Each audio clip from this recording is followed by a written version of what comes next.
Hi guys, papasok na naman itong babaeng ito. Dahil Monday na Monday ngayon, bawal umabsent at naka-uniform pa talaga yan siya. At dahil kami nga ngayon ang assigned sa flag raising ceremony. Ayun, tamang video muna tayo. Katapos ng flag raising ceremony, malamang pupunta na tayo sa room natin. Ayun nga, nagdiskusyon ng si ma'am dyan. Pagkatapos niyan ay magre-recess na naman. Ang sarap ng pagkain.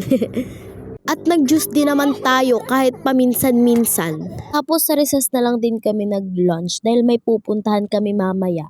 At walang may pake. Hala!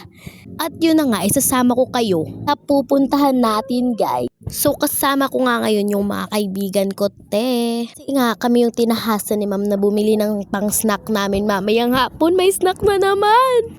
Maraming salamat sa aming advisor, no? At ito nga kaming magkakaibigan, nagpapasalamat sa aming guro. Hala, pagkatapos, ano pa hinihintay, uminom at kumain na kayo dyan. At ayun na, kumakain na yung mga babae, tapos konting chat lang, ganyan. Pagkatapos nga namin kumain ay uuwi na kami, te. Pagkadami-daming mga dala ng babaeng ito. Medyo maulan nga talaga, pero Gora, uwi na tayo, te. Yun lang, bye guys!